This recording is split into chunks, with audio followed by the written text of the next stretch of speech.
Howdy folks, how you going? Welcome to the brewery. Friday afternoon. I'm sitting down, fiddling around, restacking the beer fridge, and I've got a couple of things to do. I'm going to plumb up the extra hoses for the 2V for the system to get the HLT back online. And I've also got a sight glass I'm going to put into that as well. But that's not what I'm here for. What I'm here for is sort of because of this beer here. It's not necessarily about this beer, but it's going to drive a very short chat. So before I get into that, big shout out to Little John's Patreons. Guys, as always, I say it every time, and I'm going to say it, and I will say it every time. Your support is what keeps this channel going, allowing me to do all the trials and playing around with the things that I do. So if you're interested in becoming a Patreon, hit the link down below, see what it's about. Check it out, might be for you. Yeah, if it doesn't, it doesn't. Hit the subscribe button down there if you aren't subscribed. Become a subscriber, that way you get notified when everything's happening, when there's a new video. You don't miss anything. And hit the thumbs up. Give me a like as we go along. So I said, this beer is what's got me thinking. I said, I'm in the middle of Friday afternoon, finished for the week. I've just loaded some beers into the fridge. And while I was doing that, I grabbed out a bottle of a home brew from Matthew Irsak. And cheers, Matt, for the beers. Local fella here in Young. You would have heard me talk about him previously. We've been swapping beers and things for the last couple of years, and this is one beer he dropped me a couple of weeks back. It's a Munich Helles, depending on how you want to pronounce it. It's a brew he made back in December last year, and I poured one of these while I was playing around with the fridge. And I've just sat down and I'm just really enjoying it. I have a bit of a blurb with him here on the old laptop, and just saying it's probably the best lager I've drunk for quite a while. I've been drinking a few commercial lagers of late, and this is just hands down way better. And so having a look, and we're just looking over the, he's popped up the recipe and link to it, and we're having a look at it. And I've commented to him just there. It's a simple recipe with nothing excessive, nothing that doesn't need to be there. Simple, very simple grain bill, very traditional sort of a grain bill.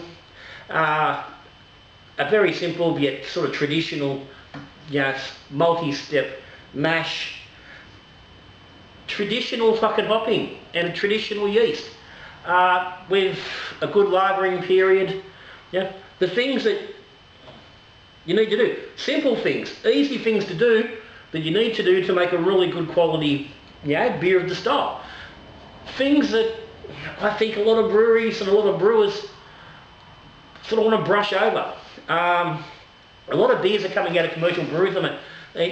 One of the key things is the New World Pilsner, New World Lager. It's like, I'm fucking sick of it. I'm over it. New World. I don't want to see New World. Make me a good quality lager. Make me a good quality Pilsner. I had one just yesterday from Badlands Brewery in Orange. New World Pilsner using Nelson Sauvin. Fucking horrible. I've had Hells recently. Same thing. Just breweries are throwing these New World hops, fruity hops and things at these traditional styles, and you're ending up with a beer that just doesn't work. And that's what I wanted to just bring back to the home brew side, to us as brewers at home. It's easy to get caught up with trying to follow what the commercial guys are doing, what the big guys are doing, and trying to do that at home. And the reality is, for the most part, we are far better off, and we're going to get better beer if we just stick with doing simple things. using traditional methods. Yeah, and I'm not saying you can't do newer stuff and dry hopping and whirlpools and all this sort of stuff and try different hops in beers. But sometimes you just got to pull back and go, let's do it the way it's meant to be done. And that's an absolutely cracking example of it. You know, an ages old style done right. Right grain, right hops, right mashing process, right yeast, treated the right way, and it's absolutely bloody delicious.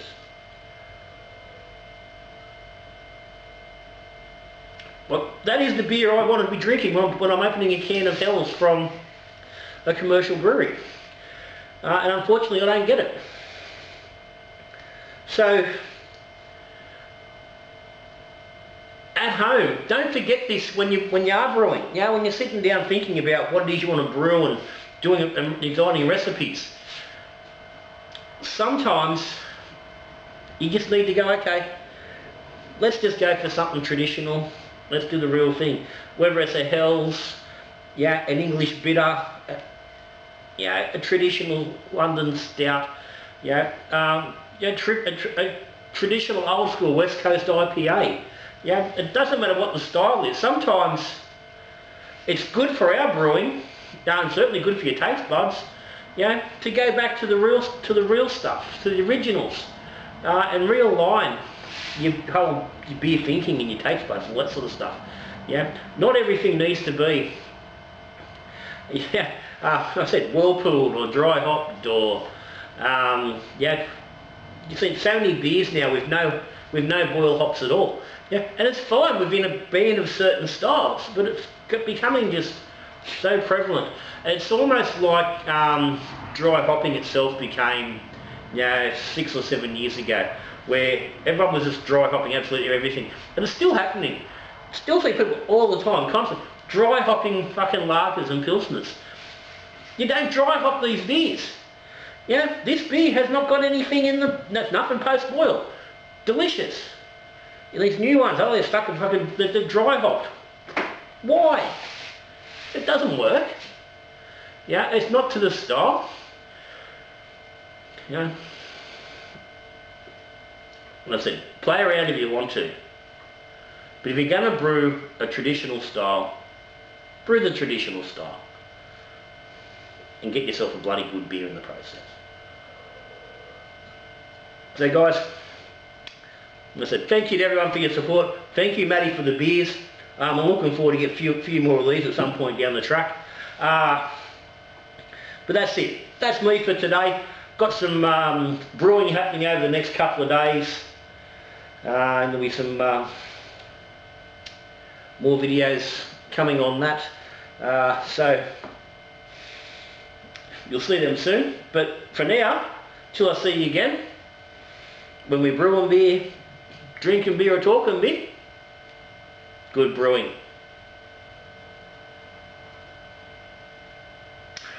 I need more of that. Wring the glass out of my bloody good.